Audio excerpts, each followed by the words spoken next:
Saya belum co-host ya. Baik Ustadz, akan dijadikan co-host.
Terima kasih atas kehadirannya Pak Khalif. Apakah sudah bisa kita lanjutkan? Hari ini kita mulai. Ya, terima kasih rekan-rekan semuanya. Selamat sore. Assalamualaikum warahmatullahi wabarakatuh. Waalaikumsalam warahmatullahi wabarakatuh. Ya, pada kajian kurma Ramadan hari ini, pemirsa Syariah Community ini sudah besar Pak ya. Dari yang pertama hingga sekarang ini kita alhamdulillah sudah bertemu lagi, bisa bersatu kembali dalam sebuah kajian yang memang kita sudah nanti-nantikan setahun penuh. Kajian kali ini sesi yang pertama, diamanai oleh Mas Khalif sebagai tim leader di dalam Syariah Community ini, yaitu kita melakukan kajian terkait dengan Ramadan secara sebulan penuh dengan pemateri yang hampir lebih dari 30 orang, dan ini nanti kita akan bisa lihat kajian-kajiannya tidak hanya berupa kajian kurma menjelang buka puasa, akan tetapi nanti ada kajian-kajian atau sharing keilmuan yang lainnya pada sesi-sesi yang lainnya. Rekan-rekan Syariah Community yang ada dimanapun, semoga salam dan kesejahteraan kepada kita semuanya. Yang perlu kita ingat adalah hari ini kita melakukan kajian pertama kali menyambut Ramadan 1443 Hijriah. Di sini saat ini kita akan kedatangan dua narasumber yang menggembirakan. Yang pertama adalah Kiai Bahrul Ilmi. Nanti saya sharekan berikut ini adalah datanya, yaitu Kiai Bahrul Ilmi, Dr. Muhammad Bahrul Ilmi SAGM Hum. Beliau dilahirkan di Amuntai 21 Maret 1971. Saat ini beliau adalah dosen IAINU, nah ini Institut Agama Islam Nahdlatul Ulama di Kebumen pada Fakultas Syariah, Usuluddin, Dakwah dan Tarbiyah. Nah, rekan-rekan, kita nanti yang pertama ini kajian untuk Ustadz Bahrul Ilmi, kita sebagai pemateri pertama, kita paralelkan dengan pemateri yang kedua, yaitu pemateri yang kedua adalah Ustadz Dr. Abdurrahman Misno, BPMEI. Beliau tinggal di daerah Cijeruk, Pak. Ini kebetulan sama saya, ini daerah Bogor juga domisilinya. Kemudian saat ini kita lihat sebentar. Saat ini beliau adalah ini riwayat pendidikannya, yaitu di S1-nya itu bidang sarjana hukum Islam di STAI Al-Hidayah Bogor. S1 yang berikutnya sarjana ilmu komunikasi di Universitas Terbuka UPBJ Bogor. S2-nya beliau di Magister Ekonomi Islam Ibnu Khaldun. Dan yang ketiga ini pendidikan terakhir atau belum terakhir ya Ustadz ya. Ada postdoktoral nanti, ada program doktor hukum Islam di UIN Sunan Gunung Jati Bandung. Nah, rekan-rekan Syariah Community, saat ini beliau banyak ini pengalaman kerjanya, baik yang formal maupun informalnya. Nah, untuk yang formal saat ini beliau menjabat sebagai Direktur Pasca Sarjana Institut Agama Islam Syahid Bogor. Nah, betapa menariknya kajian kurma kita kali ini, ada 2 orang narasumber yang memang luar biasa kapasitasnya. Kita mendapatkan materi yang pertama adalah terkait dengan Ramadan, Riyadhah Hati, dan Tazkiyatun Nufus. Nah, karena ada 2 pembicara, mohon izin Pak Kiai Bahrul Ilmi untuk tes soundnya terlebih dahulu dan menyapa pemirsa. Nanti kita masing-masing 20 menit, bagaimana Pak? Apakah cukup? Pak Abdurrahman Misno? Ya. Bagaimana Pak Abdurrahman Misno? Apakah cukup 20 menit? Oke, siap. Insya Allah siap. Oke, siap. Ini saya pakai 2 nih, khawatir ada problem ini di laptop. Siap. Alhamdulillah berarti suaranya sudah terdengar dengan baik keduanya. Pemateri yang pertama saya berikan kepada Kiai Bahrul Ilmi. Saya persilakan 20 menit ke depan. Kemudian yang berikutnya nanti 20 menit yang berikutnya adalah Ustadz Dr. Abdurrahman Misno. Kemudian nanti kita ada sesi tanya jawab. Oke, terima kasih dari saya. Semoga bisa berjalan dengan lancar. Kepada Kiai Bahrul Ilmi kami persilahkan. Terima kasih. Assalamualaikum warahmatullahi wabarakatuh. Selamat sore kepada pemirsa YouTube Kurma Ramadan yang pertama kali ini. Yang saya hormati pengelola Tazkiyah dan juga pembicara Pak Abdurrahman Misno. Saya coba pamit izin untuk share materi dulu. Mudah-mudahan bisa masuk ini.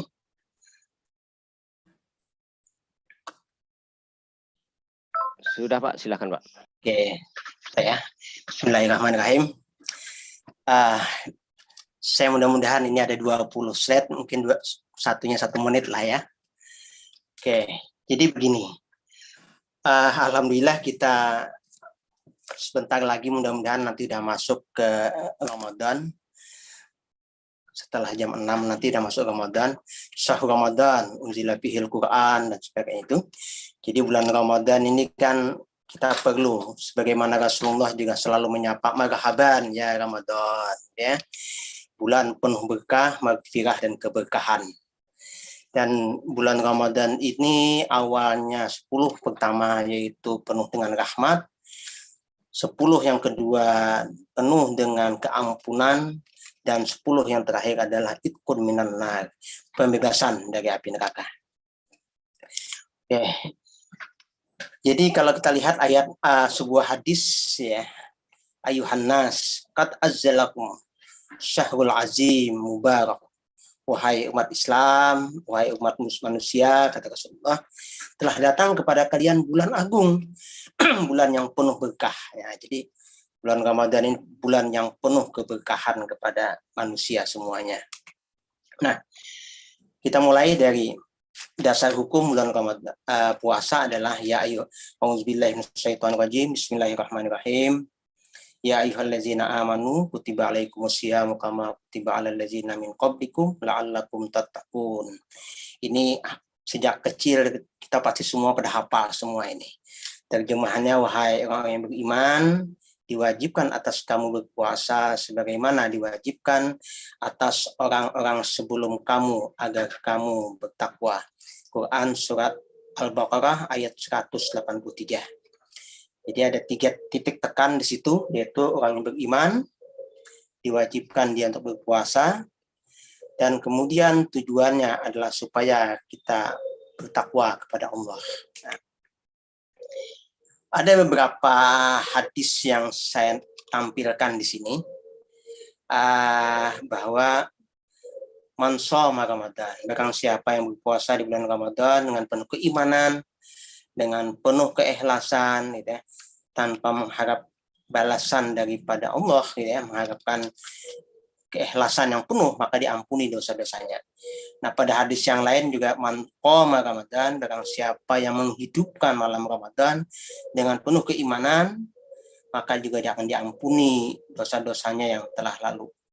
Nah, puasa Ramadan ini adalah yang oleh dalam sebuah hadis dijelaskan bahwa setiap amalan Bani Adam itu, anak Adam itu miliknya Allah, ya. Semua miliknya manusia kecuali puasa. Puasa itu kata Allah milikku, aku sendiri yang akan membalasnya. Muttafaqun alaih. Nah, ada yang paling menarik lagi, yaitu ketika Jibril mengatakan, ya Muhammad, nah, barang siap, wahai Muhammad, apabila bulan Ramadan kemudian keluar orang pada bulan Ramadan itu ternyata dia tidak mendapatkan ampunan, maka sungguh dia itu sangat merugi. Dan itu diaminkan oleh Rasulullah. Nah, ini. Oke. Nah, kita karena persoalan ini persoalan nafsu ya, maka saya ingin berangkat dari sini. Kita melihat Al-Ghazali membagi dalam Ihya Ulumuddinnya bahwa orang berpuasa itu ada 3 tingkatan. Ada puasa yang umum, atau orang menyebutnya puasa dengan hanya menahan nafsu makan. Nah, hanya menahan nafsu makan. Ya, hanya menahan nafsu makan, maka disitulah kemudian dan juga menahan nafsu kemaluannya semata. Ini umum, ya. Kemudian yang kedua, puasa khusus yang agak naik tingkatannya, yaitu menahan perut dan kemaluannya. Jadi bukan hanya perut dan kemaluannya, tapi juga pendengarannya, pandangannya, lidahnya, tangannya, kakinya, seluruh anggota badannya dia pelihara.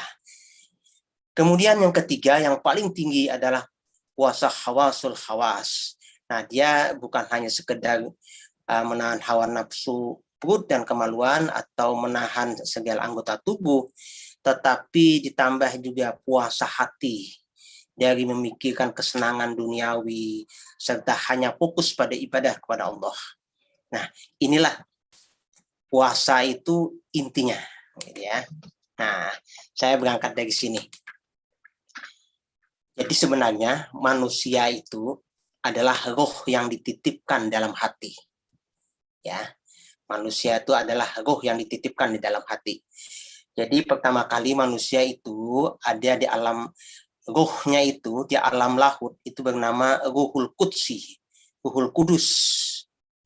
Kemudian Allah turunkan ke alam Jabarut, maka dia berubah menjadi namanya Ruh Sultani. Kemudian dia turunkan lagi oleh Allah ke alam malakut, alam dunia malaikat. Maka dia menjadi alam bernama Ruh Ruwani. Kemudian diturunkan lagi ke alam mulki. Nah, ini di alam ibu kandung dan ibu kandungan kita bernama Ruh Jismani atau alam mulki. Nah, Allah memberikan potensi manusia itu terdiri dari ruh, nafsu, hati, dan akal. Itu supaya ada muncul sifat sidik, amanah, patonah, dan tablik, ya.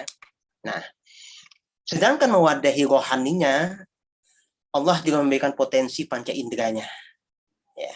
Ada jasad dan ada raga di situ. Jadi ada 6 potensi manusia itu diberi. Nah, jadi kalau dilihat dalam konteks dalam alam mulki, maka pertama kali Allah masukkan ke dalam nafsu, ke dalam perut ibu kita.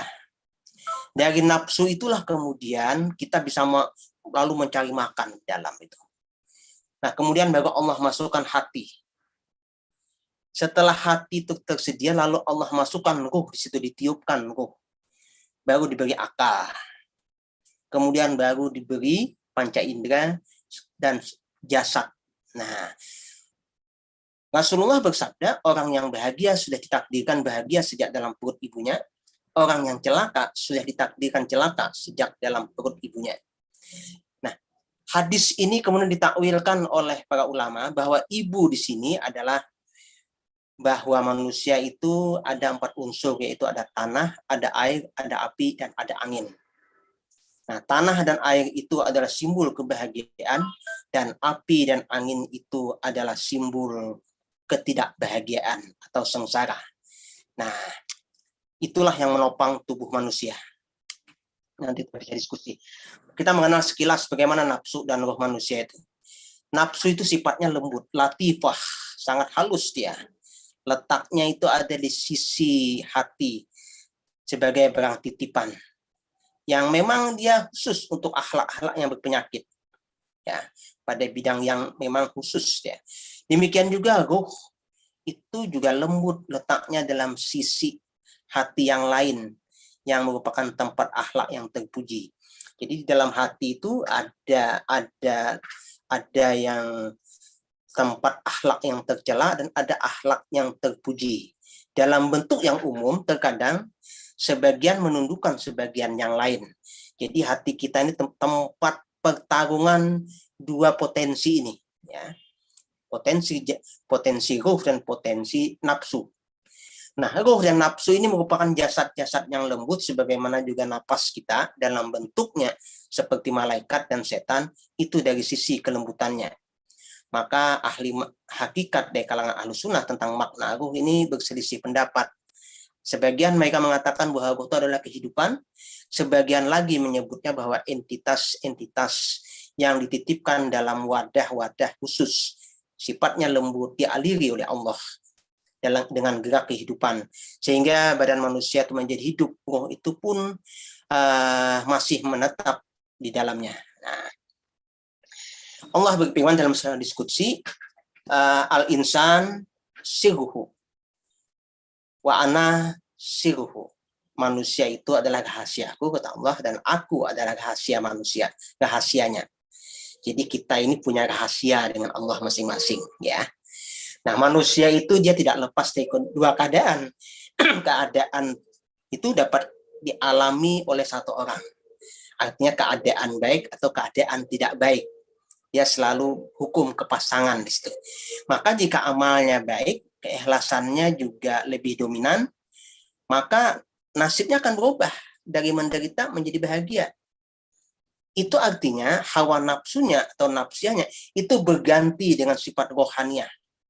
Dan jika manusia mengikuti hawa nafsunya, maka akan terjadi sebaliknya. Dia akan nasibnya akan penuh dengan derita. Nah, jika antara nafsiyah dan rohaniah seimbang, maka ada harapan. Ada amal kebaikan yang akan bisa diandalkan. Artinya ada keseimbangan di situ. Nah, di hakikat hati manusia itu berlapis-lapis ya. Lapis yang paling luar itu namanya hati. Lapis yang ke dalam itu namanya fuad. Lapis ke dalam lagi namanya lubun. Nah, lapis yang paling dalam, palung hati itu namanya sir. Nah, maka disitulah Nabi mengingatkan, ingatlah bahwa di dalam tubuh ini terdapat segumpal darah. Apabila ia baik, maka baiklah seluruh badan. Apabila ia rusak, maka rusaklah seluruh badan. Bahwa ia adalah hati. Nah. Jadi mahabbah, ya. Kenapa kita bicara nafsu? Mahabbah Allah itu, kasih sayang Allah, kecintaan kepada Allah, itu baru didapat kalau kita bisa menggiring nafsu yang semula amarah menjadi mulhamah atau menjadi nafsul mutmainnah, ya. Karena nafsul amarah itu jiwa yang tiranik, sedangkan lawamah itu jiwa yang selalu mencela diri. Sedangkan mulhamah itu yang terilhami atau mutmainnah. Nah, maka bersihkan diri dari sifat-sifat bahimiyah, hewan ya suka makan, subu'iyah, binatang ternak yang marah, mencaci, memukul, ya. Atau syaitaniah yang sombong, ujub, hasud, dengki, dan beberapa sifat yang lainnya. Nah, jadi kemudian puasa itu sebagai riyadah, sebagai latihan untuk membenahi berbagai penyakit yang ada di dalam hati kita itu tadi. Seperti irsi itu ya. Kemudian gadab, tahwah, makan, minum, berlebihan, kekayaan gitu ya. Suka menjilat dan tergesa-gesa gitu ya, bakhil. Banyak sekali suka berbuat buruk, berburuk sangka, perbuatan riba. Nah, itu semuanya itu adalah menunjukkan nafsu. Ya, nafsu semua. Itulah yang kemudian merusak hati kita. Nah, kemudian hendaknya kita mawas diri, waspada, menjaga mewaspadai dan meniti jalan hidup ini supaya kita tidak tergoda, terperdaya dengan bujuk rayu budaya setan yang membuai nafsu kita. Nafsu itu tidak bisa dibunuh. Nafsu itu hendaknya kita didik supaya dia menjadi nafsul mutmainnah. Nanti dia akan dipanggil, ya ayuhan nafsul mutmainnah irji'i ila mirabbik. Jadi dia diajak kembali. Karena nafsu itu kita adalah salah satu hal tantangan besar untuk kita bisa membawa dia supaya lebih baik. Nah, berpegang pada kebenaran Allah yang hakiki itu tidak mempertuhankan hawa nafsunya. Ya, inilah pentingnya kita puasa. Maka mahal untuk mencari kebahagiaan akhirat itu adalah menceraikan kesenangan dunianya dengan baik dan benar. Nah, kita puasa ini adalah dalam rangka untuk menceraikan kesenangan itu. Kita bisa bersabar. Ada makanan tapi kita tidak makan. Ada minuman tapi kita tidak minum. Nah, gitu. Maka Rasulullah bersabda, sesungguhnya setan itu mengalir di dalam diri manusia seperti mengalirnya darah. Maka persempitlah saluran-saluran baginya dengan lapar. Jadi pelaparan itu adalah upaya untuk mempersempit hawa nafsu itu yang digoda oleh setan. Nah, maka Al-Ghazali menegaskan bahwa puasa itu adalah perbuatan yang secara khusus mengandung penghinaan dengan paksa terhadap setan. Juga sebagai upaya menyumbat saluran-saluran yang mempersempit tempat mengalirnya. Maka puasa sudah sepatutnya memperoleh kemuliaan penisbatan kepada zat Allah. Nah, ini Al-Ghazali mengatakan begitu. Nah, Rasulullah dalam khutbahnya, segala puji bagi Allah dalam khutbah haji, kita memohon pertolongan, petunjuk ampunannya, kita berlindung dengan Allah, dari kejahatan nafsu kita dan keburukan perbuatan kita. Nah, ini Rasulullah mengajarkan kepada kita kejahatan hawa nafsu secara umum. Dari apa yang muncul dari dua perkataan, perbuatan, sikap, gerak-gerik, serta perlindungan dari kejahatan, dan hal yang dibenci dan siksa yang bukan akibat daripadanya. Nah, 5 perkara yang membatalkan puasa, ucapan bohong, ghibah, menggunjing, dan sebagainya, itulah yang dipandang yang bernafsu memandang syahwat, itu juga adalah bagian yang lebih penting. Nah, maka Rasulullah betapa banyak orang yang berpuasa tetapi tidak memperoleh sesuatu dari puasa itu selain rasa lapar dan haus. Nah, inilah maka orang berpuasa itu adalah pada dasarnya untuk menekan hawa nafsunya supaya hawa nafsunya terdidik, bisa dikendalikan dengan baik, ya.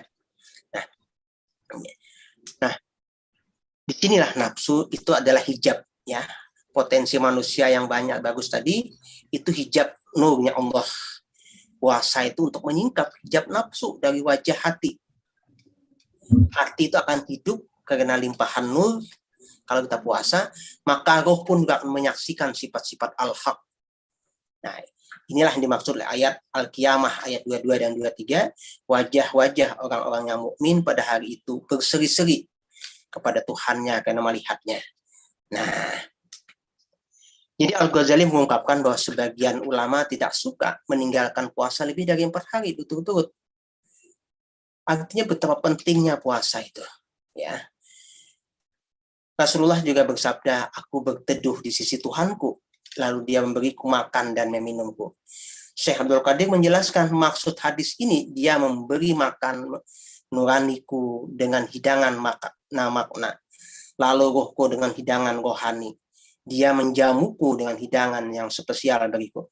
Pada mulanya ia mi'raj dengan fisik dan hatinya, kemudian dia mencegah fisik dan hanya menjadikan hati dan nurani saja yang naik. Sementara ia masih tetap berada di tengah-tengah komunitas manusia. Demikian pula pewaris yang sebenarnya. Mereka lah mensinergikan antara ilmu, amal, keikhlasan, serta pengajaran bagi makhluk. Nah, itulah kira cukup 20 menit. Terima kasih, kita diskusi panjang lebar, nanti mudah-mudahan ada kesempatan, silahkan kita berdiskusi nanti. Mungkin nanti akan diperkaya dengan pemateri Pak Dr. Misno nanti. Demikian, terima kasih. Assalamualaikum warahmatullahi taala wabarakatuh. Waalaikumsalam warahmatullahi wabarakatuh. Nah, Menarik sekali ini materi yang disampaikan oleh Kiai Haji Muhammad Bahrul Ilmi, membawa kita ke alam yang memang bagaimana mengenal diri kita sampai mengarahkan bagaimana kita mengenal Tuhan kita. Hari ini untuk sesi yang kedua, Dr. Abdurrahman Misno untuk membawakan materinya. Sudah siap, Dokter? Siap, insya Allah siap. Oke. Waktu kami berikan sepenuhnya kepada Antum. Baik, terima kasih.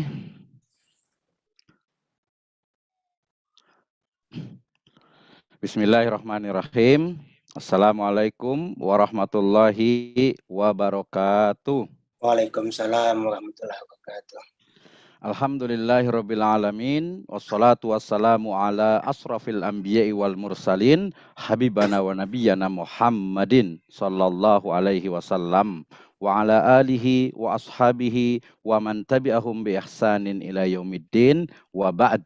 Qala Allah Ta'ala fi kitabihil karim a'udzu billahi minasyaitonir rajim bismillahirrahmanirrahim. Huwallazi ba'asa fil ummiyina rasulam minhum yatlu alaihim ayatihi wa yuzakkihim wa yuallimuhumul kitaba wal hikmah wa in kanu min qablu lafi dhalalin mubin. Wa qala azza wa jalla aidan kama arsalna fikum rasulam minkum yatlu alaikum ayatina wa yuzakkikum wa yuallimukumul kitaba wal hikmah wa yuallimukum ma lam takunu ta'lamun. Wa qala Rasulullah sallallahu alaihi wasallam yani fi riwayatin wa ma tazkiyatun nafs faqala ayya'lama annallaha azza wa jalla ma'ahu haitsu kana. Amma ba'd fa inna asdaqal hadits kitabullah wa khairal huda hudan nabiyyu sallallahu alaihi wasallam. Alhamdulillah, syukur kepada Allah Subhanahu wa Ta'ala yang telah memberikan kepada kita kenikmatan iman, Islam, dan juga ihsan. Kemudian salawat dan salam, mari sama-sama kita panjatkan kepada junjungan alam Habibana wa Nabiyyana Muhammadin Sallallahu Alaihi Wasallam. Kepada seluruh ahlul baitnya, para sahabatnya, serta orang-orang yang senantiasa mengikuti jejak sunnahnya hingga akhir zaman. Alhamdulillah yang saya hormati moderator dan juga founder dari Syariah Community. Alhamdulillah di sesi pertama di Kurma Ramadan ini kita bisa bersama-sama mengisi bulan-bulan, mengisi hari-hari di Ramadan Mubarak ini. Dan kita tentu saja diingatkan tadi dibacakan ayatnya oleh Dr. Bahrul terkait dengan saum ini. Allah Subhanahu wa taala berfirman, A'udzubillahi minasyaitonirrajim, ya ayyuhalladzina amanu kutiba alaikumusiyam kama kutiba alal ladzina min qablikum la'allakum tattaqun. Ya, konteks goals dari saum itu adalah takwa, dan ternyata ketika bicara tentang takwa itu bicara tentang bagaimana secara holistik yang namanya manusia, dan manusia itu terdiri tadi juga sudah dijelaskan terkait dengan bagaimana ada jasad dan juga ada ruh. Nah, saya akan berbicara tentang bagaimana tazkiyatun nafas atau tazkiyatun nufus dalam konteks Ramadan dan khususnya ibadah saum. Kita awali dengan makna dari zaka yuzaki tazkiyatun atau tazkiyatan yang bermakna adalah an-nama. Artinya dia tumbuh, berkembang, membersihkan diri dan juga mensucikan.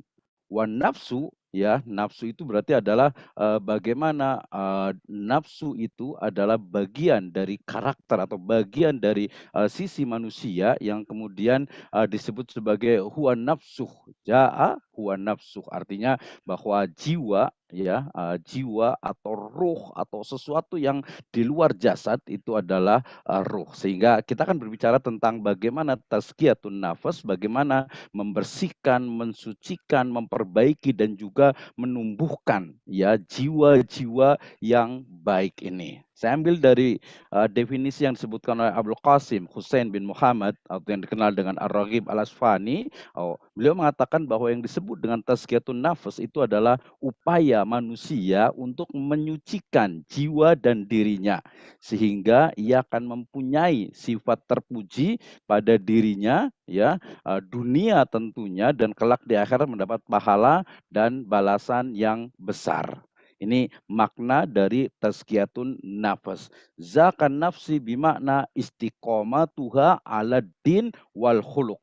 Ya, berarti tazkiyah itu adalah membersihkan jiwa dalam makna istiqomahnya jiwa itu, konsistennya jiwa itu ya atas din dan juga al khuluq.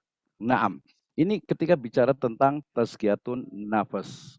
Ketika berbicara tentang tazkiyatun nafas, tentu saja ini adalah satu proses ya di mana upaya untuk menyucikan jiwa dari berbagai akhlak yang terburuk atau akhlak yang tercela dan menghiasinya. Jadi proses dari tazkiyatun nafas ini ada dua ya. Yang pertama adalah konteks menyucikan ya, membersihkan diri ini dari sifat-sifat yang tercela, sifat-sifat yang buruk ya, nifak, ria, hasad, ujub, sombong, pemarah, rakus, kemudian suka memperturutkan hawa nafsu dan sebagainya. Ini first step ya. Sedangkan step yang kedua ya, sudah hilang tuh semua bentuk-bentuk keburukan itu, akhlak yang tercela itu, berikutnya adalah menghiasi jiwa ya dengan apa? Dengan cara kita sucikan jiwa tersebut dengan akhlak yang mahmudah ya, seperti ikhlas, kemudian sidik, jujur, zuhud, tawakal, cinta dan kasih sayang, syukur, sabar, ridho dan lain sebagainya. Berarti ketika bicara tentang tazkiyatun nufus, ketika bicara tentang hakikat dari tazkiyatun nufus, sejatinya dia apa? Ada dua ya, ada dua tahap. Pertama adalah menyucikan jiwa, yang kedua adalah menghiasi jiwa itu dengan akhlak yang baik, akhlak yang mahmud. The big question, kenapa kita harus menyucikan jiwa kita? Kita diingatkan dengan firman Allah Subhanahu wa taala dalam surat Asy-Syams ayat ke-9 dan juga 10. Allah Subhanahu wa taala berfirman, A'udzubillahi minasyaitonirrajim, qad aflaha man zakkaha wa qad khaba man dassaha. Sungguh aflah, beruntung orang yang menyucikan jiwa itu.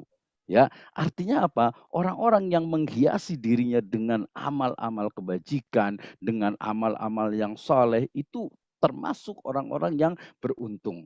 Ya, dalam surat Al-A'la yang sering selalu kita dengar nih biasanya di hari Jumat gitu ya. Allah Subhanahu wa taala berfirman, A'udzubillahi minasyaitonirrajim, qad aflaha man tazakka wa dzakarasma rabbih fasholla. Ini ayat menarik sekali ketika Allah Subhanahu wa taala berfirman, sesungguhnya beruntunglah orang yang membersihkan dirinya dan ingat nama Robnya, lalu dia melaksanakan sholat.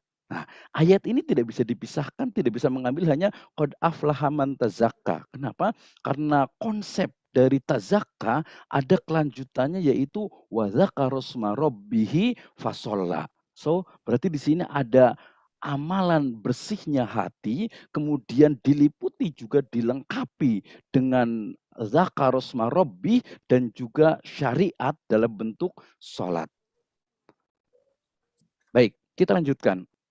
Yang berikutnya, ketika bicara tentang urgensi juga, tadi sudah dibacakan satu riwayat oleh Imam Bukhari dan Muslim, ya, ala wa inna fi jasadil mudghah idza solahat jasadu kullu wa idza fasadat jasadu kullu ala wahiyal qalb. Nah, ini menjadi satu energi bagaimana kita sebagai seorang muslim untuk bisa apa? Mentazkiyah, membersihkan jiwa kita.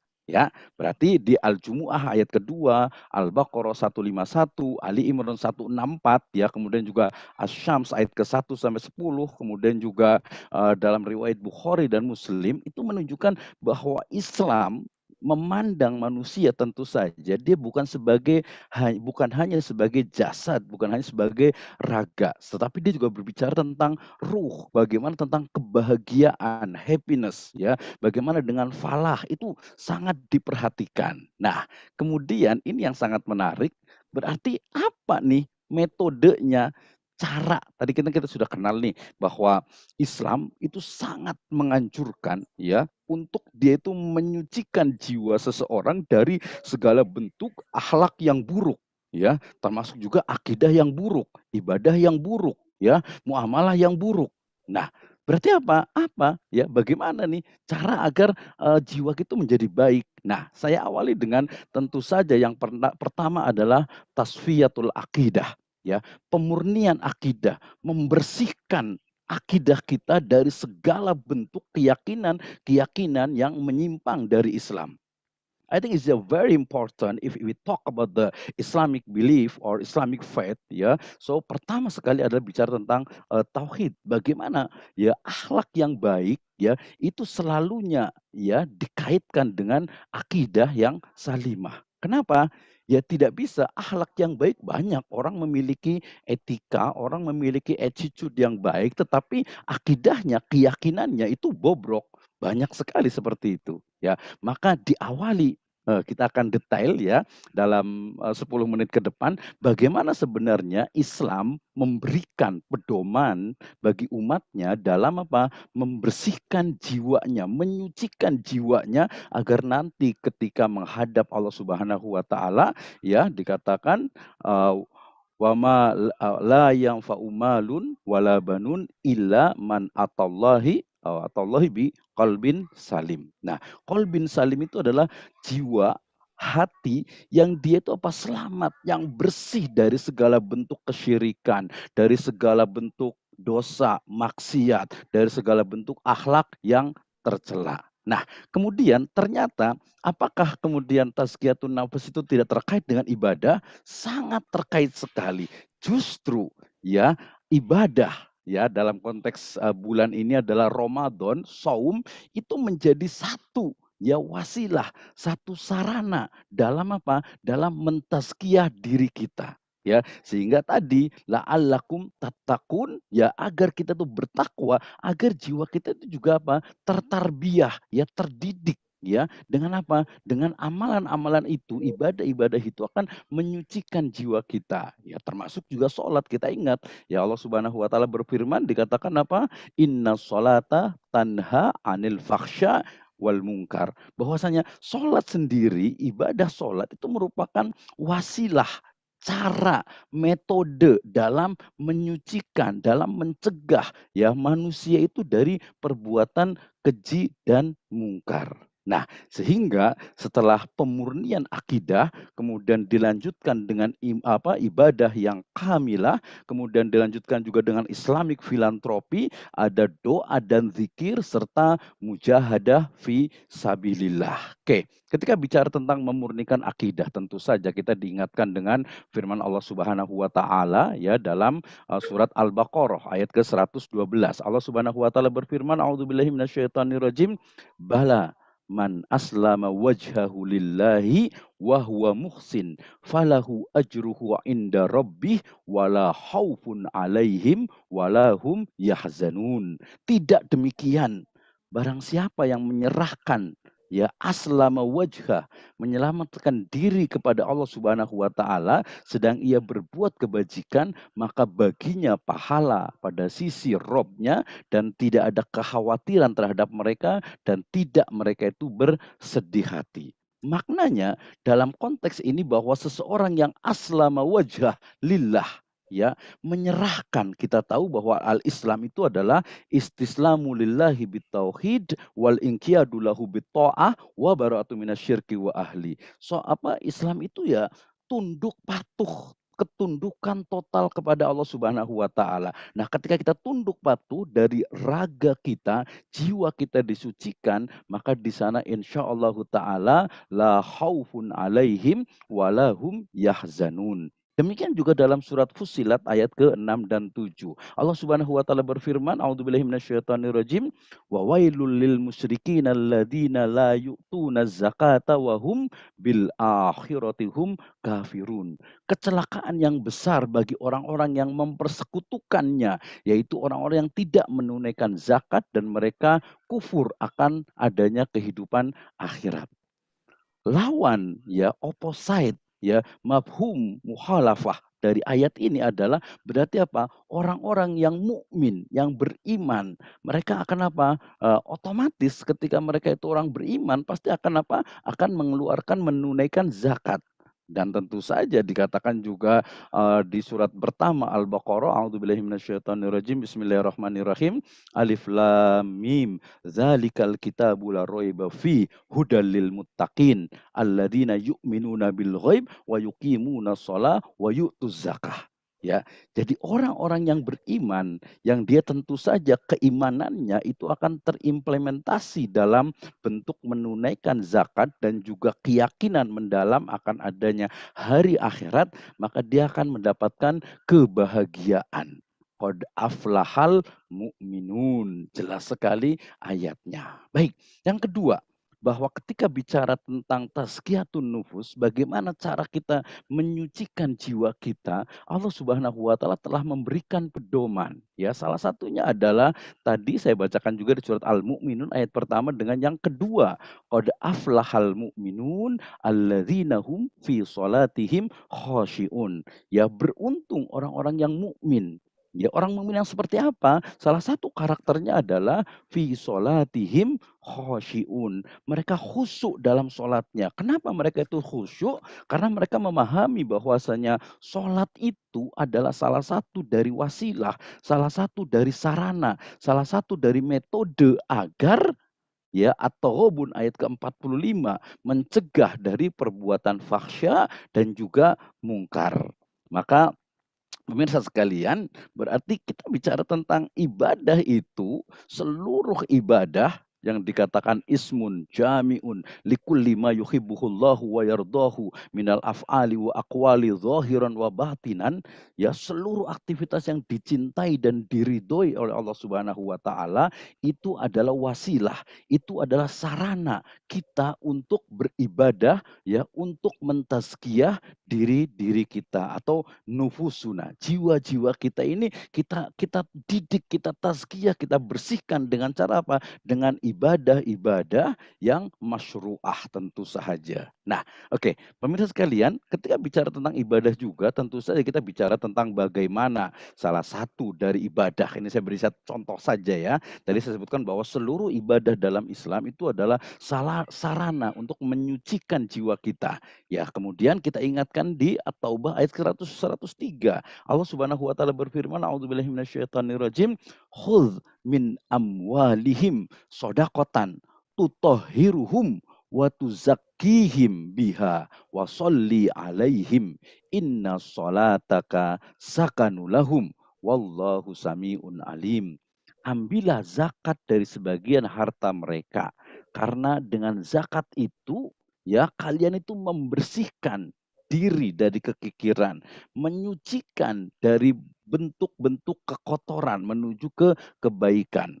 Ya, kemudian lanjutan ayatnya adalah perintah bagi amil wasolli alaihim. Doakanlah mereka yang muzaki itu. Inna sholataka sakanulahum. Wallahu sami'un alim. Ya, nah berarti zakat yang nanti juga di bulan Ramadan ini kita akan keluarkan, baik zakat fitr ataupun zakat mal, itu juga menjadi satu sarana. Jelas sekali namanya juga zakat, memiliki satu akar yang sama dengan tazkiyah, ya, dengan tuzakihim wasolli alaihim wa yuzakihim wa yuallimuhumul kitab wal hikmah. Nah, ibadah ini menjadi satu hal yang sangat khas dalam Islam, ya kenapa dia memiliki dua dimensi, ya dimensi yang sifatnya humanism, ya, dan juga dimensi yang sifatnya itu theism.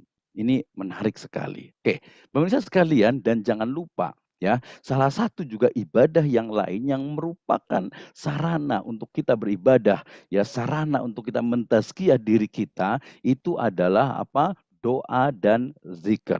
Ya, Allah Subhanahu wa taala berfirman, "A'udzubillahi minasyaitonirrajim" dalam surat Ar-Ra'd ayat ke-28, "Alladzina amanu wa tatma'innu qulubuhum bidzikrillah. Ala bidzikrillahi tatma'innul qulub." Ya, orang-orang yang beriman, hati mereka itu akan tenang dengan mengingat Allah Subhanahu wa taala dan apa?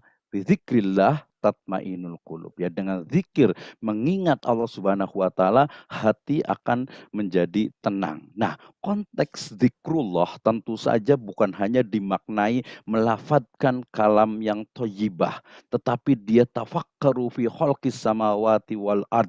Bahkan juga if the someone writing about the right or about the Islamic studies is the zikr. Why? Kenapa? Karena itu adalah salah satu dari cara mengingat Allah Subhanahu wa taala. Sehingga saya memahami zikrullah di sini, ala bi zikrillahi tatmainnul qulub, dalam konteks bukan yang hanya sebatas melafadzkan saja ya, tetapi lebih luas lagi dia betul-betul tadabbur, bahkan juga dia tafakur ya, khalqis samawati wal ard.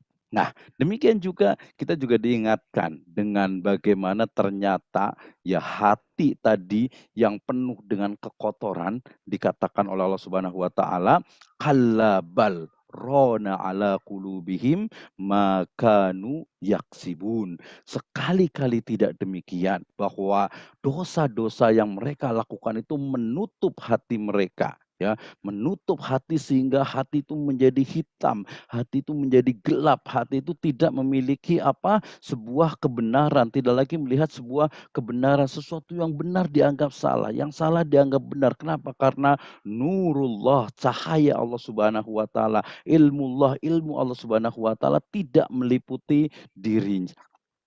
Pemirsa sekalian, sahabat Syariah Community, maka wasiat dari tazkiyah ini adalah terkait dengan bagaimana awali proses tazkiyah ini dengan muhasabah, ya, introspeksi, ya, introspeksi diri, ya, tentang min aina nahnu atau min aina kita, dari mana kita ini berasal, untuk apa kita ada di dunia ini, dan kemana kita itu akan pergi. Ya, minallahi azza wa jalla kita berasal, fillahi azza wa jalla kita ada di dunia ini, ilallahi subhanahu wa ta'ala, itulah tujuan akhir kita. Nah, berarti ada muhasabah, ada muraqabah, juga pasti di sana ada unsur ihsan. Anta budallaha ka'annaka tarahu fa illam takun tarahu fa innahu yarak. Naam. Dan jangan lupa dalam proses tazkiyatun nafas ini tentu saja ya banyak sekali faktor-faktor yang merusak, yang mengganggu, yang menghalangi, ya baik itu secara eksternal ya, Tohut, syaiton, ya iblis dan bala tentaranya, manusia yang bersifat syaiton, ya kemudian juga ada dalam diri kita, ya nafas, ya jiwa kita ini yang kemudian nanti dikaji oleh banyak pemikir ini, kemudian nanti memunculkan berbagai teori-teori. Tadi sudah disebutkan oleh Dr. Bahrul juga terkait dengan pembagian dari hati. Tapi saya akan fokus kepada bahwa internal dari nafas ini, ya kalau tadi dikatakan ya ayyatuhan nafsul mutmainnah irji'i ila rabbiki radiyatan mardiyah fadkhuli fi ibadi wadkhuli jannati. Ini saya korelasikan dengan surat juga di surat Al-Ahzab, ya, dan juga nanti di surat Az-Zumar juga, ya, dikatakan apa?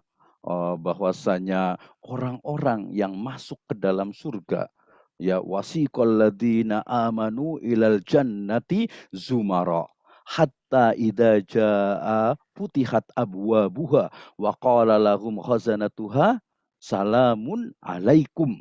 Ya, maka digiringlah sekelompok manusia, ya dimasukkan, dibuka pintu surga dan masuk ke dalamnya. Dikatakan apa? Salamun alaikum, ya, salam sejahtera untuk kalian. Kenapa? Tibetum, ya, karena apa? Karena hati kalian, karena jiwa kalian itu apa? Bersih, suci dari segala bentuk amarah, dari segala bentuk don, dari segala bentuk iri, dengki, syirik, ya. Tibetum fadkhuluha dakhilin. Berarti karakter dari ahlul jannah dalam konteks Az-Zumar ini adalah orang-orang yang hatinya itu betul-betul, ya kalau orang Malaka cakap nih boto-boto lah. Jadi betul-betul dia itu hatinya itu bersih, tidak ada unsur ya iri, dengki, apalagi ini ya dalam konteks sekarang ini, apalagi hal-hal yang sifatnya sebenarnya misalnya furu'iyah, atau hal-hal yang sifatnya mungkin ijtihadiyah kemudian memunculkan dalam dirinya itu apa? Rasa dengki, iri, ya kemudian nanti muncul ada unsur keduniaan sehingga kemudian inilah yang sangat dikhawatirkan, yang sangat juga manusia itu tidak menguasainya, tidak bisa melakukannya. Apalagi penyakit ini ya iri dengki itu paling banyak termasuk ria itu paling banyak ada pada kalangan ulama ya, pada kalangan orang-orang yang berilmu ya, juga orang-orang abid, orang-orang yang ahli ibadah.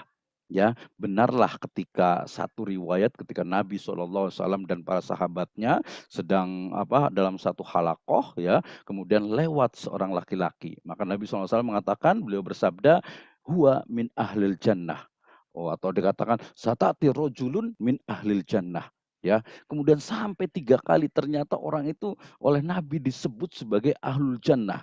Dan ketika Nabi beliau bersabda, maka dikatakan wa ma yantiqu anil hawa in huwa illa wahyu yuha. Bahwasanya apa yang dikatakan Nabi itu adalah wahyu, bukan hawa nafsu beliau, sehingga orang itu ada halul jannah itu adalah hak, itu adalah benar, sehingga kemudian Abdullah ya bin Mas'ud dalam satu riwayat itu ya dikatakan Abdullah yang lain juga mengatakan bahwa akhirnya dia penasaran seperti apa sih, kenapa sih orang itu ahlu surga setelah di rumahnya kurang lebih 3 hari menginap itu, kemudian dia lihat orangnya sholatnya seperti biasa, saumnya seperti biasa, sholat tahajudnya juga biasa, tetapi ternyata tidak ditemukan ya. Setelah itu kemudian ternyata setelah interview ternyata satu ciri min ahlil jannah itu adalah apa?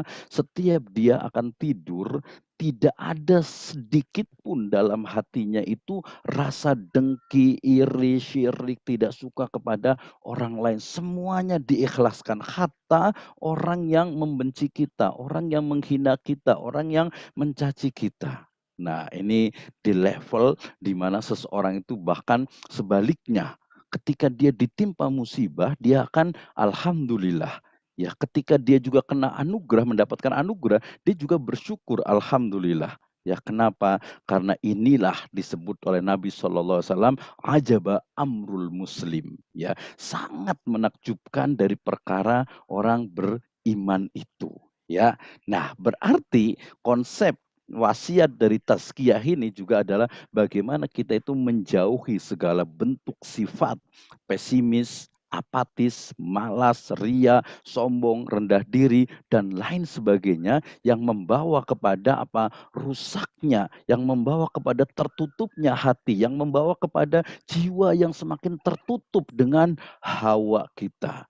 Hadirin yang berbahagia, maka kemudian ketika bicara tentang tazkiyatun nafas, kesimpulannya adalah diawali dengan kita kembali ya memperhatikan ya akidah sahihah kita.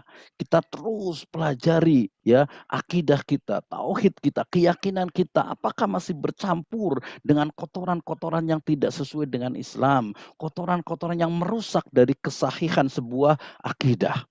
Kemudian yang kedua juga dilanjutkan dengan ibadah yang muttabaah. Ya, ibadah yang bagaimana dia itu bagaimana ibadah itu betul-betul membawa kepada ketenangan. Ya, saum kita yang insya Allah besok akan kita laksanakan ini sudah selayaknya menjadi satu wasilah dalam tazkiyatun nafas ketika ibadah saum kita muttaba'atur Rasul sallallahu alaihi wasallam, wal akhir adalah muamalah asyariyah.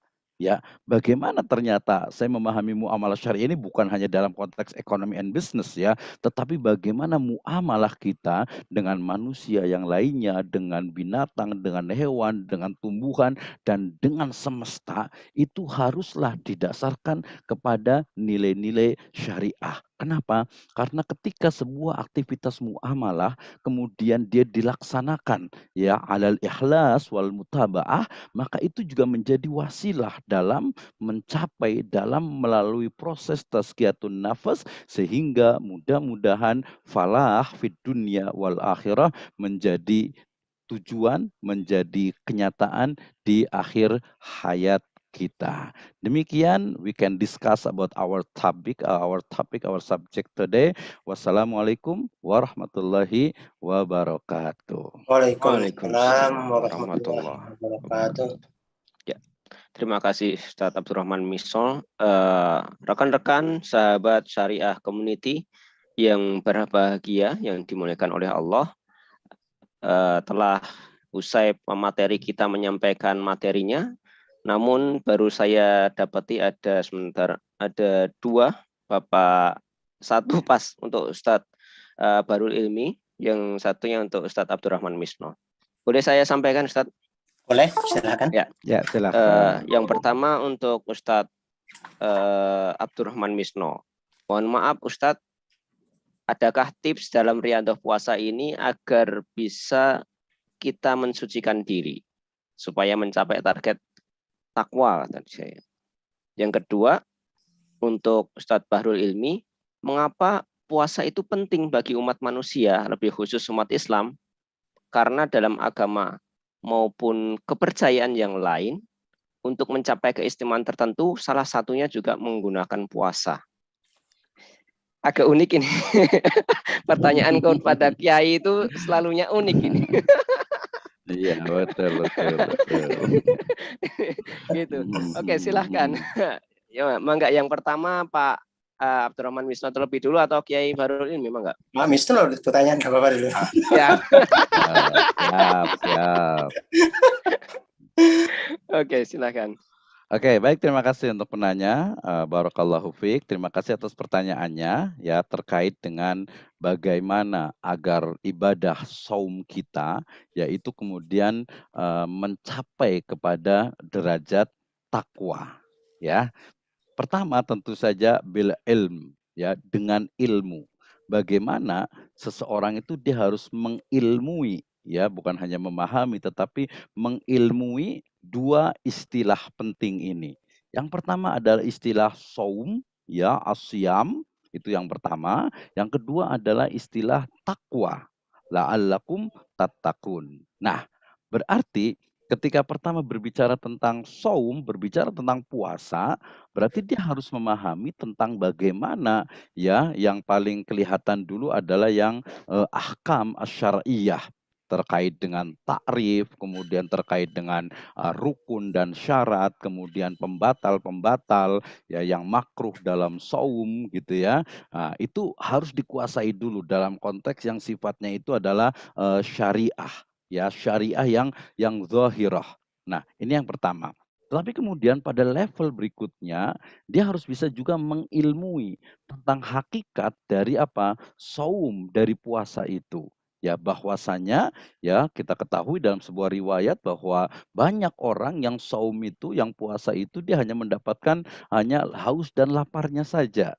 Berarti dalam konteks ini dia hanya terbatas, dia hanya kemudian berhenti pada syariat saja ya, baru pada syariat saja, ada rukun dan syarat. Oke, dia tidak makan, dari tidak makan tidak minum ya, tidak melakukan hal yang membatalkan juga dari mulai terbit matahari sampai terbenam sudah ya. Tetapi kemudian ya, kalau hanya berhenti sampai di situ, itu syariat itu sangat kering sekali ya, sangat kering sekali. Kenapa? Karena hanya sesuatu yang sifatnya ritual tanpa adanya ruh.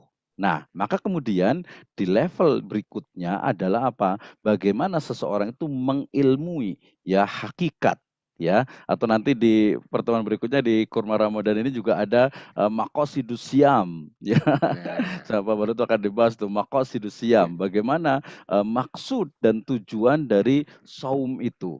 Sebenarnya sudah sangat jami wal kamil dalam kata-kata tatakun itu. Kita bisa breakdown lagi dalam bentuk bagaimana tatakun itu kemudian disyarah ya, dijelaskan kembali dalam konteks di tadi level pertama adalah harus mengilmui tentang pengertian, takrif, definisi, rukun dan syarat, yang makruh, yang haram, yang membatalkan, sudah selesai semuanya. Ya, kemudian dia harus memahami, oh ternyata bukan hanya di situ. Di level berikutnya dia adalah memahami bahwa oh ternyata saum itu ya adalah meningkatkan bagaimana mengoptimalkan metabolisme, kemudian juga mengarah kepada bagaimana how to health our your body misalnya gitu ya. Kemudian juga mampu untuk merangsang instrumen-instrumen merangsang dari adrenalin kita untuk bisa berkembang sehingga kemudian analisis kita itu akan lebih mendalam ya. Kalau ketika bicara tentang saum puasa itu lemes, itu lelah, ya itu ya namanya manusia memang wajar, itu biasa gitu. Jadi saya juga akan mengatakan ya bohong juga ketika orang puasa saum itu kemudian dia tidak lemes, dia tidak lelah, ya tidak juga gitu ya. Bahwa justru dalam proses itulah ya ketika kekuatan dari jasad itu melemah gitu ya, maka rohani itu dia akan meningkat. Nah, kemudian baru dipahami tentang at-taqwa. Ya, apa itu takwa? Kalau saya memahami takwa itu adalah mengoptimalkan potensi jiwa dan raga kita untuk mendapatkan ridho dari Allah Azza wa Jalla. Itu saya pahami sebagai takwa. Jadi bagaimana kita itu mengoptimalkan bukan hanya jiwa kita saja, tapi juga raga kita. Ya, kita tidak bisa memisahkan antara ya syariat dengan hakikat. Kenapa? Karena syariat itu adalah sesuatu yang dohir, yang nampak gitu ya. Yang kita itu manusia itu hanya nahkum bil dawahir. Kemudian juga hakikatnya dia juga harus memahami bahwa ketika dia puasa banyak instrumen-instrumen apalagi dengan konteks pengembangan dari ilmu pengetahuan psikologi, kedokteran, kesehatan, kedisiplinan, exercise, olahraga dan lain sebagainya itu akan mengungkap bagaimana maqasidus syiyam. Nah, takwa tadi yang saya pahami sebagai mengoptimalkan potensi jiwa dan raga untuk mendapatkan ridho dari Allah Azza wa Jalla, berarti kita tuh bagaimana agar saum kita itu ya tadi bukan sesuatu yang sifatnya hanya syariat saja, tapi lebih detail lagi. Ya, lebih detail, lebih mendalam. Oh, ternyata ketika ada orang saum, ketika orang itu berpuasa, ternyata masih mungkin ada ghibah, mungkin masih juga syariatnya tidak diperhatikan gitu ya. Maka ini juga sangat menghalangi dari tatakun itu. Sehingga singkatnya ketika kita ingin meraih takwa dalam ibadah saum ini, maka ilmui ya ilmu saum, ilmu puasa itu, kemudian dalami tadaburi ya bagaimana hakikat dari saum itu, dan juga mengoptimalkan saum itu untuk melaksanakan dari takwa kepada Allah Azza wa Jalla. Wallahu a'lam bishawab. Oke, terima kasih Ustaz Abdurrahman Misno. Berarti ada dua kata kuncinya, keilmuan sama mengetahui hakikat dari dua kata tadi. Nah, terima kasih Ustadz Abdurrahman Misno. Kemudian pertanyaan yang kedua, silahkan Ustadz Bahrul Ilmi. Ini ada pertanyaan ketiga sebentar lagi, teman kita dengarkan dulu ini. Ini puasa bagi seluruh agama nih. Oke, terima kasih. Jadi begini, terima kasih kepada para pemirsa. Pertanyaannya mengapa puasa itu penting bagi umat manusia ya? Ya karena memang begini ya. Tubuh kan dari awal saya sudah jelaskan tadi bahwa potensi manusia itu paling tidak ada 6. Kita semua sama, diberi 6. Apakah muslim apa non muslim semua diberi 6. Yaitu ada ruh di situ, ada akal, ada hati, ada hawas, ada nafsu, dan ada jasad di situ ya. Situ lengkap. Nah, maka keenam-enamnya ini dia punya potensi di situ, punya potensi yang saling bertarung di sana itu. Di situ ada hawa, makanya tadi dikatakan ada 4 anasir di dalam tubuh manusia itu. Ada anasir api, ada anasir angin. Nah, anasir api dan angin ini adalah anasir yang atau unsur yang membawa ke malapetaka. Karena api itu dia selalu naik ke atas, dia selalu memberikan kepanasan. Angin itu juga begitu, dia selalu merusak. Meskipun dalam tertentu dia tidak, gitu ya. Beda dengan air dan tanah yang ada unsur tanah dan air itu agak memberikan kedinginan atau kelembutan. Dia menumbuhkan. Nah, makanya Nabi ketika pulang dari perang Badar, Nabi mengatakan bahwa musuh yang paling besar itu adalah nafsu kita, memerangi hawa nafsu.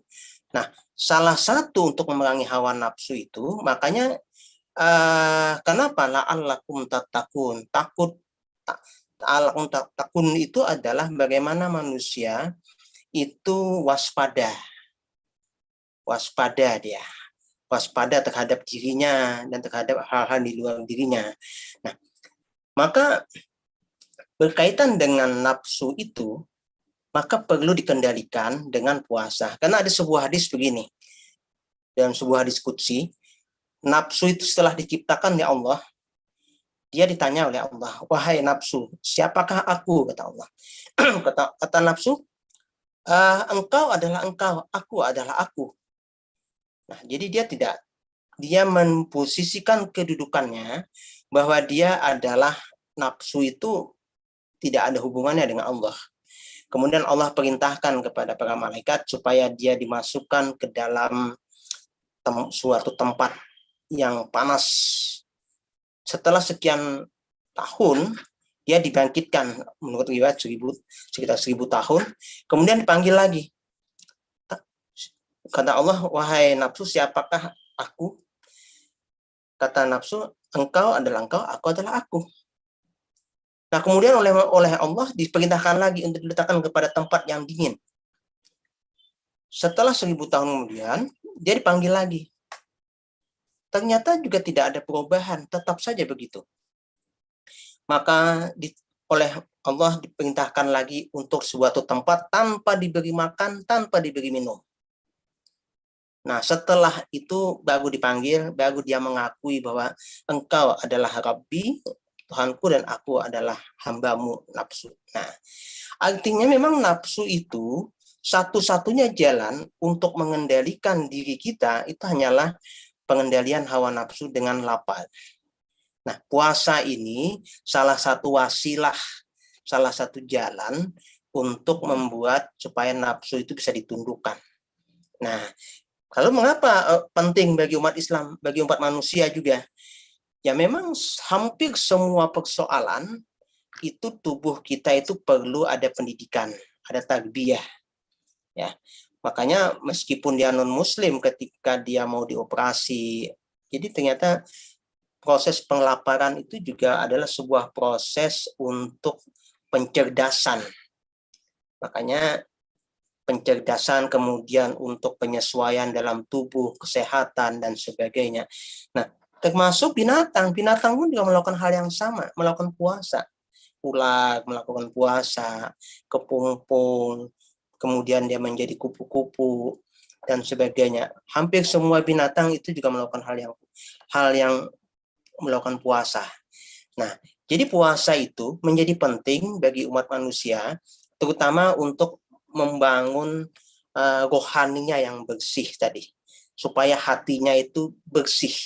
Karena nafsu ini dia selalu membawa kepada kejahatan, membawa kepada ketidaknyamanan, ketidakbahagiaan ketika dia disopot oleh unsur luar yaitu setan. Setan, iblis, dan setan. Nah, terutama setan. Nah, sehingga disitulah makanya nafsu itu harus kita kendalikan, harus kita didik. Bagaimana dia menjadi nafsul yang mutmainnah. Nah, nafsul mutmainnah inilah yang nanti yang kemudian akan menjadi pendamping daripada hati, akal, dan ruh itu. Maka dia akan bagus, ya. Nah, karena kalau hati tadi yang saya jelaskan ada beberapa lapisan tadi, hati itu adalah cermin daripada atau lensa daripada nurullah. Jadi ketika hati itu kotor, banyak kejahatan, banyak hal-hal yang penyakit-penyakit hati, maka hati yang hidup, dia akan sakit ketika hati itu kotor. Nah, maka ketika sakit, maka nur Allah itu tidak bisa masuk ke dalam sirnya manusia itu. Sirnya Allah itu. Sir manusia itu, rahasia itu. Nah, disitulah kemudian hati ini perlu digosok dengan zikir tadi, dengan tazkiyah tadi, supaya dia bening. Nah, ketika dia bening, maka nur Allah itu bisa masuk ke dalam kolbun. Nah, dalam kolbun inilah nanti ruh itu dia akan bermakna, karena ruh itu pada awalnya dia berada pada jasad, namanya ruh jismiyah. Tapi kalau dia sudah bisa berpindah ke dalam kolbun, dia akan berubah menjadi ruh yang bersifat ruhani. Nah, nanti kalau dia bisa masuk ke dalam lagi, lebih bersih lagi, dia akan bisa masuk ke dalam puat. Di dalam puat inilah nanti ruh itu akan berubah menjadi ruh sultani. Nah, nanti lama-kelamaan kalau dia bisa masuk lebih ke dalam lagi, dia akan menjadi ruh kudsi, kembali dia. Nah, inilah yang kemudian yang ilaihi rajiun tadi, yang kembali kepada Allah, yang nafsul mutmainnah itu bersama-sama. Maka manusia, terutama muslim, itu perlu membersihkan dirinya dengan ada hal-hal yang dibersihkan dengan zakat, terutama harta, ada hal-hal yang dibersihkan dengan hatinya melalui zikir-zikir, ada yang perlu dibersihkan persoalan nafsunya, terutama noda-nodanya, itu yaitu melalui puasa. Itulah kenapa puasa itu penting dilakukan. Saya kira itu nanti mungkin kita tambah lagi pada setelah ada pertanyaan berikutnya, mungkin ada tambahan yang lebih menarik lagi. Silakan. Ya, terima kasih Kiai Fahrul Ilmi. Ini ada 2 pertanyaan, cuman saya agak bingung mengarahkannya nih. Yang pertama dari Ahmad Reza nih, Ustadz. Ini dari YouTube ya, dari YouTube-nya Syariah Community. Assalamualaikum, izin bertanya, bisakah kita mengetahui kalau puasa yang telah dilakukan diterima oleh Allah Subhanahu wa taala? Adakah tanda yang bisa dilihat? Ini satu. Yang kedua dari Berlian. Assalamualaikum Ustadz.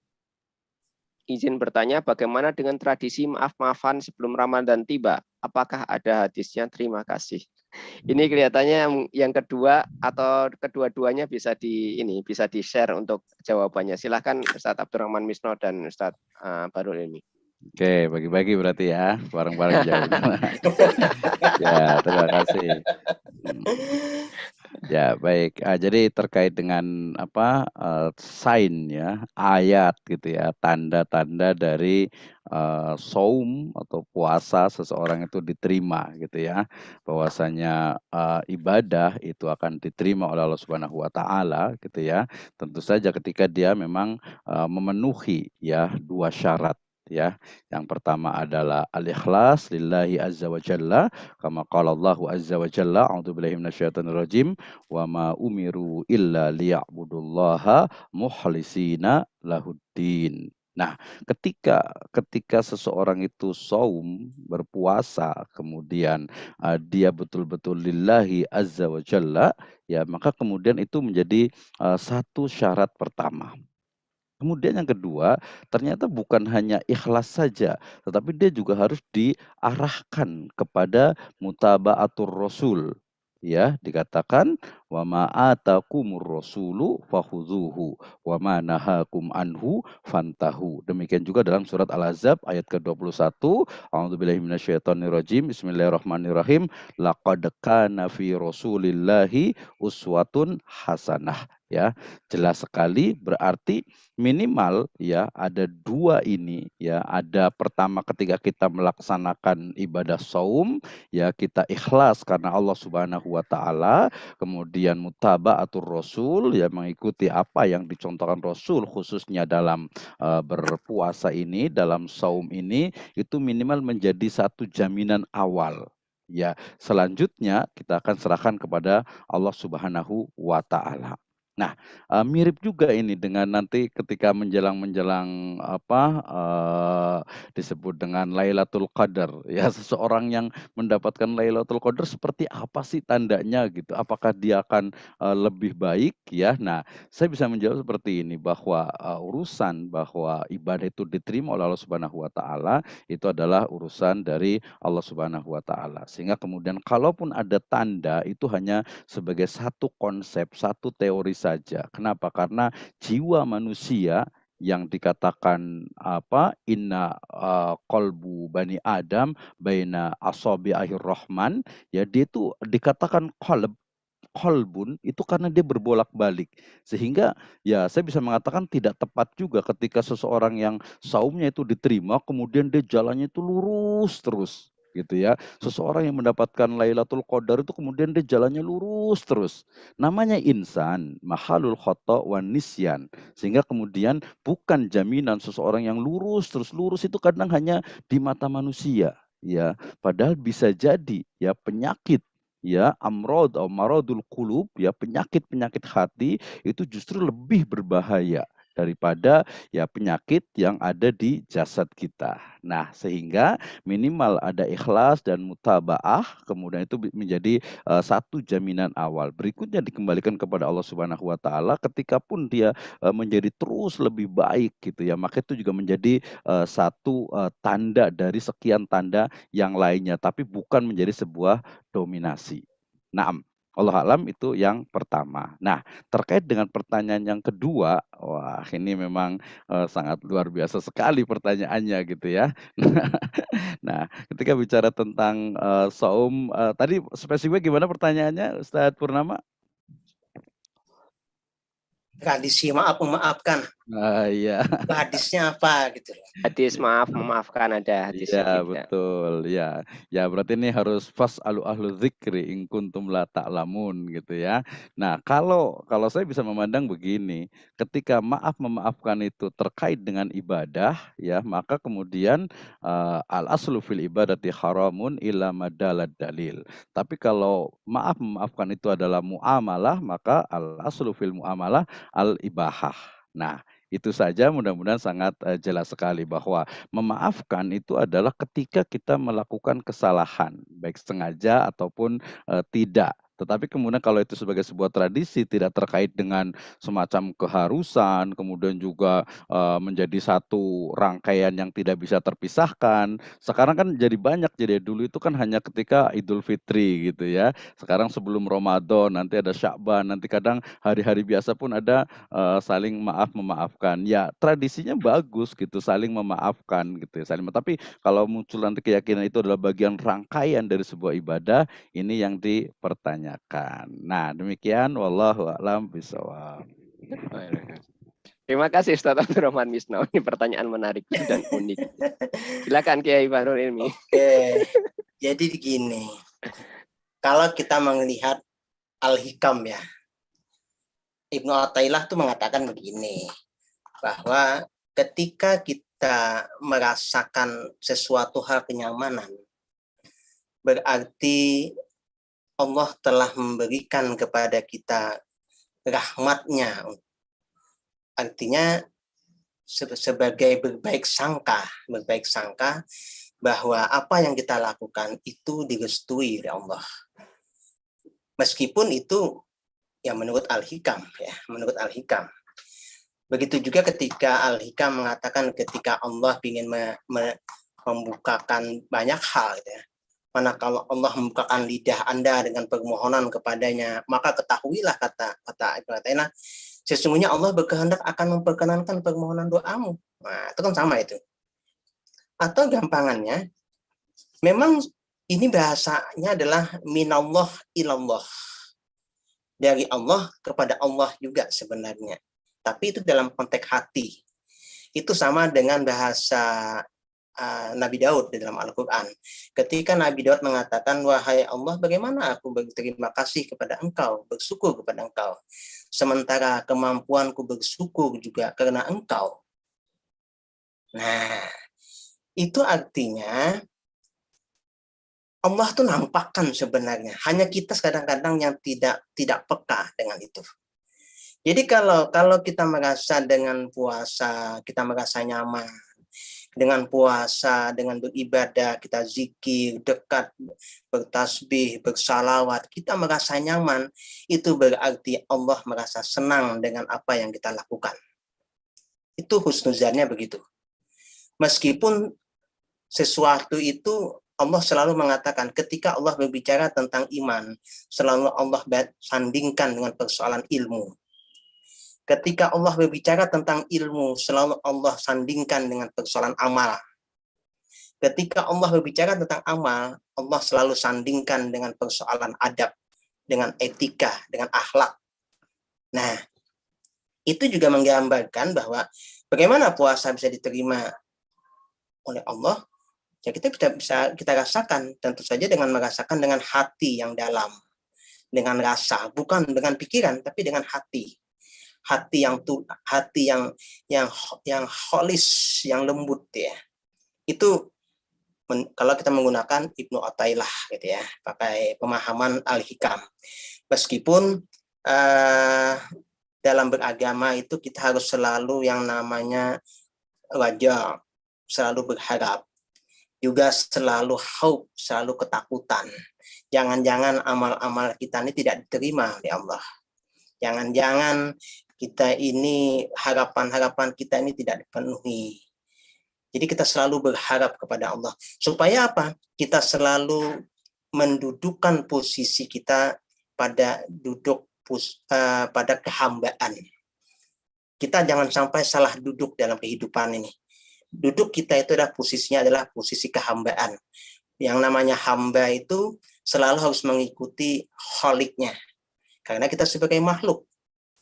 Sebagai makhluk kita harus selalu taat, sami'na wa ata'na, apapun yang diperintahkan oleh Allah dan apapun yang diperintahkan oleh Rasulnya.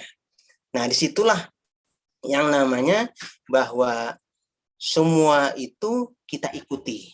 Apa yang kita ikuti itu menggambarkan bahwa kita mutaba'ah kepada Rasulullah. Karena Rasulullah itu adalah Abul Agwah, Abul Qasim. Jadi meskipun fisik kita ini adalah bapaknya adalah Nabi Adam, jasadnya. Tapi ruh kita itu adalah bapaknya adalah Rasulullah SAW. Nah, dan semua bersumber dari Nur Muhammad itu. Semua adalah makanya Nur ala Nur di situ. Nah, jadi kalau kita berbicara bagaimana bisa diterima, itu pasti ada. Karena yang pernah dekat dengan Allah itu adalah ruh. Innalillah dari Allah. Dalam kembalinya juga adalah ruh itu kembali. Nah, badan kita ini hanyalah jasad, hanya kendaraan saja untuk kita bisa melakukan segala hal. Kalau diibaratkan kabel itu kulitnya saja, padahal di dalamnya ada energi listrik di dalamnya. Nah, jadi kita bisa merasakan kalau itu Allah menerima, kita bisa merasakan. Kalau itu ditolak, hati kita juga bisa merasakan. Tapi tentu saja hati yang bersih. Tapi tadi hati itu bolak-balik itu adalah kulitnya. Kalau sudah masuk ke dalam fuad, itu di sana ada asma Allah. Tapi kalau sudah masuk ke lubun, maka di situ berbicara zat, berbicara tentang sifat-sifat Allah. Kalau masuk ke dalam lagi, ke dalam sir, disitulah berbicara tentang zat. Nah, tapi itu terlalu dalam kalau bicara itu kita. Jadi pada intinya, bagaimana puasa itu bisa diterima? Kita bisa mengetahui diterima atau tidak. Tentu saja kita merasa nyaman, merasa gembira, dan untuk langkah selanjutnya 11 bulan berikutnya selama kita menuju ke puasa berikutnya itu ada perubahan grafik kehidupan beragama kita lebih bagus. Itu sebuah indikator. Meskipun ini juga hanya sebuah pemahaman. Tidak ada yang bisa memastikan, gitu ya. Nah, kalau yang kedua tadi saya sudah dijawab bagaimana memaafkan, karena memang memaafkan itu bukan hanya sebelum puasa, setiap saat memaafkan itu perlu. Bagaimana kita tidak ada noda dalam kehidupan kita itu, karena yang paling berbahaya itu hakul adami. Kalau hakullah itu bisa selesai dengan istighfar. Karena ada 3 amal yang kita itu tanpa ikhlas pun Allah akan terima. Pertama yaitu beristighfar. Allah itu senang hambanya yang selalu yang mengakui bahwa dia selalu bersalah. Yang kedua, hambanya yang selalu bersalawat kepada nabinya. Karena itu kekasihnya. Kata Allah, kalau engkau mencintai aku, maka cintailah kekasihku, yaitu Muhammad. Ketika engkau mencintai kekasihku, berarti engkau mencintai aku. Nah, yang ketiga adalah sedekah. Artinya bukan infak, bukan zakat ya, tapi sedekah.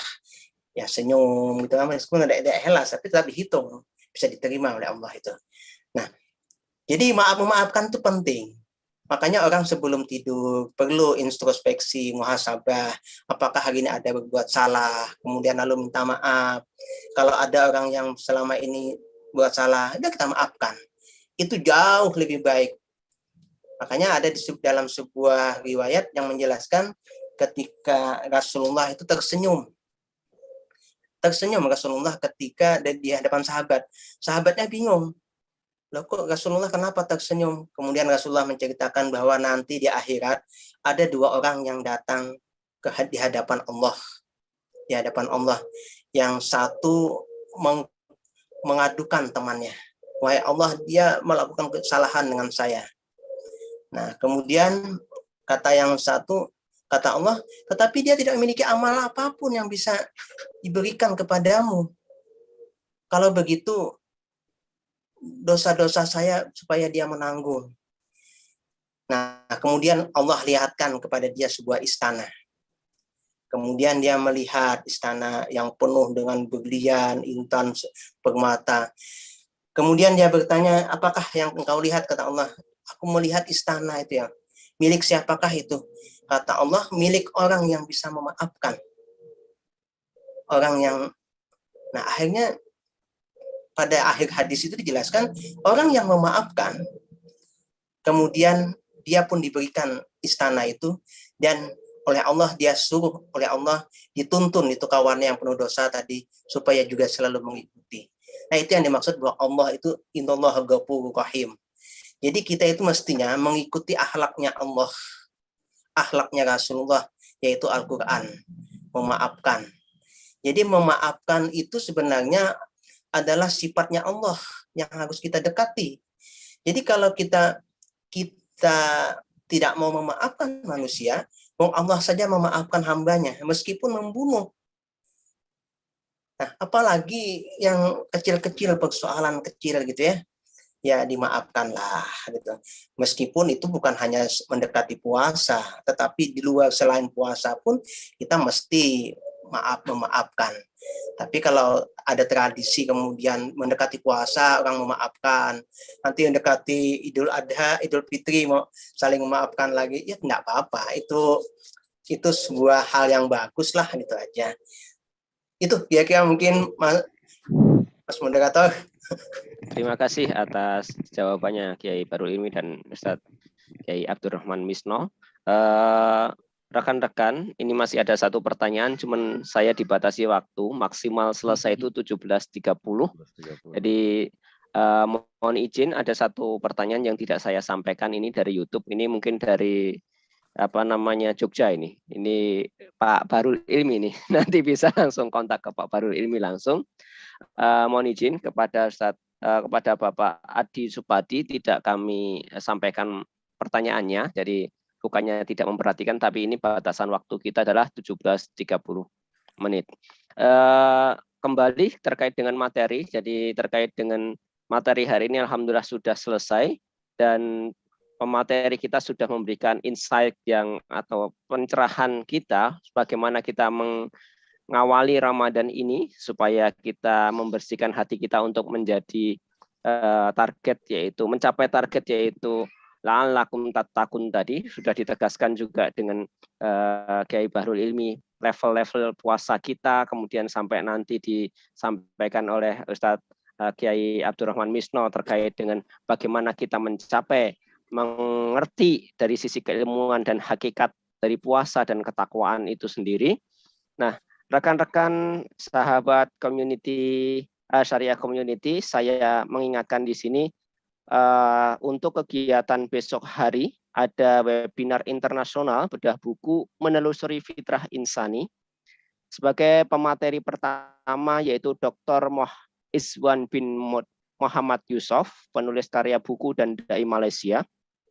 Yang pemateri kedua adalah Dr. Abdurrahman Misno, BPMEI, founder Samara Institute dan Pustaka Amma Alamiah Indonesia, yang saat ini sudah hadir dan menjadi pemateri pada kajian pada kurma pada hari ini, yaitu pada besok kita webinar internasional ini dilaksanakan Ahad 3 April 2022 jam 9 sampai 11.30.